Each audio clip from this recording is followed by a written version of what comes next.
Bueno, buenos días. El mensaje de hoy se llama Vivimos tiempos de pánico. Cuando tienes miedo a las cosas que no son reales, el miedo te paraliza y te impide hacer cosas. El miedo causa todo tipo de tormentos, confusión, desánimo, ansiedad, enfermedad, ataques de pánico. Como creyente necesitas pararte y reprender los pensamientos de miedo. El miedo es la puerta del infierno, como la fe es la puerta del cielo. El miedo es el espíritu que abre las puertas para que otros espíritus entren.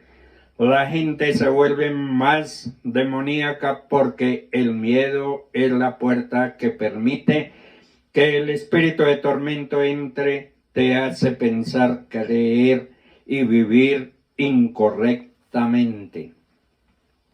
En Isaías 41:10 dice: no temas porque yo estoy contigo, no desmayes porque yo soy tu Dios, quien te esfuerzo, siempre te ayudaré, siempre te sustentaré con la diestra de mi justicia. El miedo comienza en la mente, pero Dios te dio las armas para luchar contra ellos. Si el enemigo se apodera de tu mente, podrá paralizarte, pero si no permites que el miedo entre en tu mente, el diablo no puede controlarte. El miedo se ha vuelto tan común en las personas que creemos que es algo que es natural en nosotros. Miedo a quedarnos solos, miedo a quedarnos sin trabajo, miedo a fracasar, miedo a arriesgar, miedo a enamorarse, miedo a no encontrar el amor de su vida, miedo a servirle a Dios, miedo a que Dios nos transforme, miedo a viajar, miedo escénico, miedo a la oscuridad, miedo a la enfermedad o a la muerte. El miedo es tan antiguo como la raza humana. Ha estado con nosotros casi desde el principio. El miedo no proviene de Dios, sino del enemigo. El miedo se trata de una alteración del ánimo que produce angustia ante un peligro real o imaginario. En Génesis 3, del 8 al 11 dice: y oyeron la voz de Jehová Dios, que se paseaba en el huerto al aire del día, y el hombre y su mujer se escondieron de la presencia de Jehová Dios entre los árboles del huerto. Mas Jehová llamó al hombre y le dijo: ¿dónde estás tú?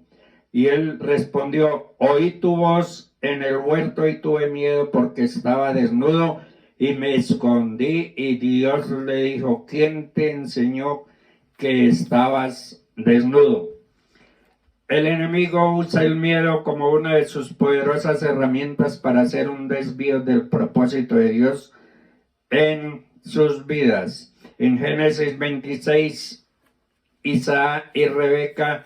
Habitó pues Isaac en Gerar, y los hombres de aquel lugar le preguntaron acerca de su mujer, y él respondió: es mi hermana, porque tuvo miedo de decir que era su mujer, pensando que tal vez los hombres del lugar lo matarían por causa de Rebeca, pues era de hermoso aspecto.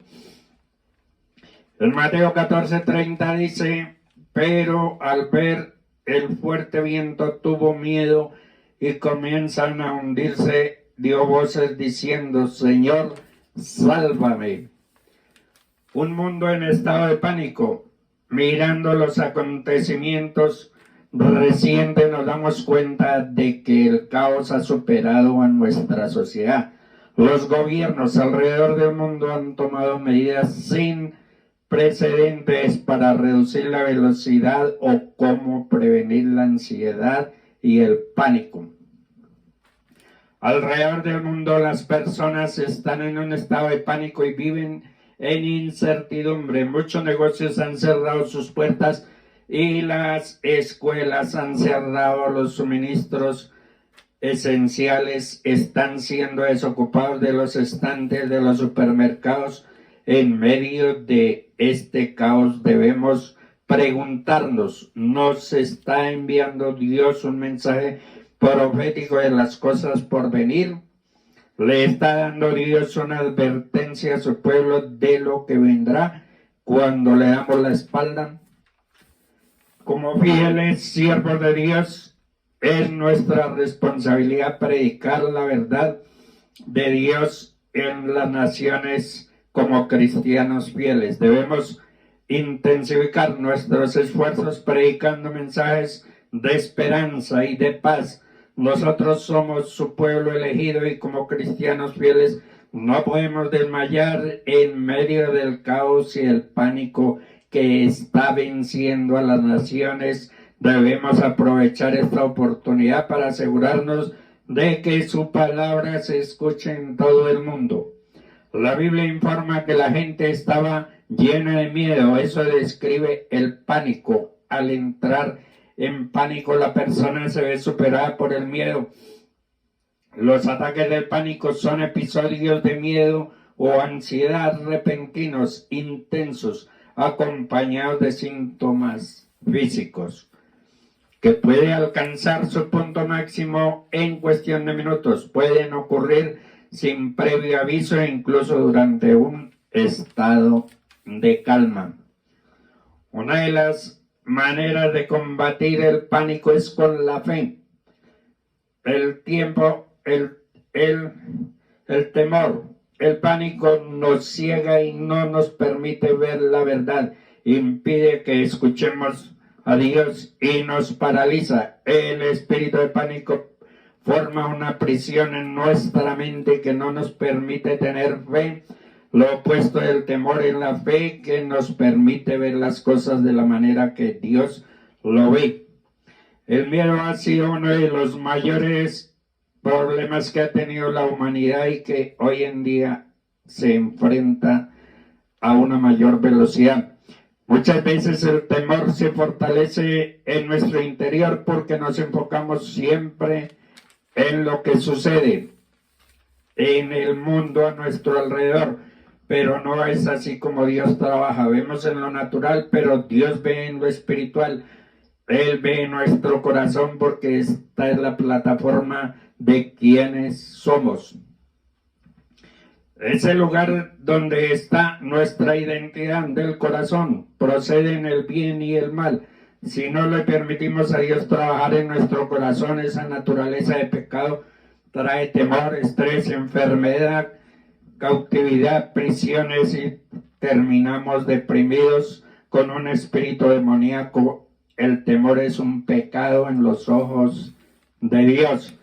Muchas personas no lo permiten trabajar a Dios en su corazón y llegar a la raíz del problema y remediarlo. Para muchos esa raíz es el temor, pero tienden a ignorarlo. Darle entrada al temor en su vida hará que oiga y sienta cosas contrarias a la palabra de Dios. Usted creerá lo que el mundo dice y no lo que Dios está diciendo. El temor debe tomarse seriamente. Una cosa es tener temor por un momento, pero otra es vivir continuamente en el temor y el pánico.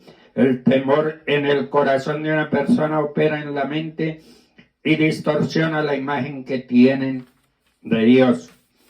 El temor tiene la capacidad de encarcelar el corazón, le conecta con el diablo, le hace vivir una vida independiente de Dios. Es por eso que hay muchas personas cautivas en la mente.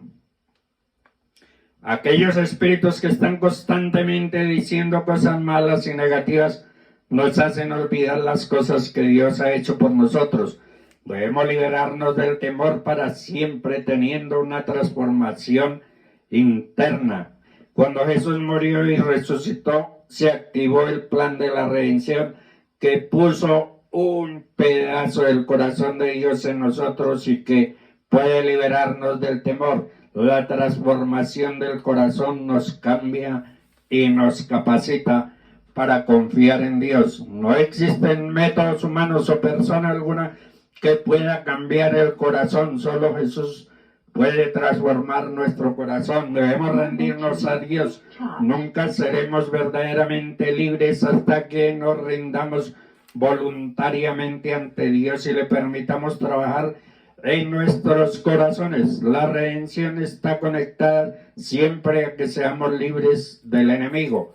Jesús nos ha dado las llaves para vivir una vida libre, llena de paz y de gozo que viene de Dios. Jesús vino a lidiar con el pecado del temor en nuestros corazones. Todavía hay cristianos que están atados al espíritu de temor. No importa cuántas oraciones, prédicas o liberaciones, todavía hay muchos que luchan con el temor. El espíritu de temor ha formado una prisión en su mente que no le permite tener fe. Sin darse en cuenta, siempre están buscando las cosas malas o las cosas negativas. Hasta que no se arrepientan de su temor, Dios no puede venir a transformar el corazón. Esto porque la persona necesita someterse completamente a Dios. Deben rendir sus temores y permitirle al Espíritu Santo moverse en ellos y transformar sus corazones. ¿Has sentido temor en algún momento de tu vida? ¿Es posible tener fe y temor al mismo tiempo? Hay 4 claves para vencer el temor y mantener el gozo en nuestras vidas. Aplicar las 4 claves para vencer el temor y mantener el gozo en nuestras vidas. Aprender cómo declarar las promesas de Dios. Descubrir cómo engrandecer nuestra fe. Existen que tienen distintos temores, como el miedo a las alturas, miedo a la oscuridad, miedo al fracaso o a los cambios. Aunque el miedo sea un sentimiento normal, no podemos permitir que nos robe nuestra fe. Dios les bendiga.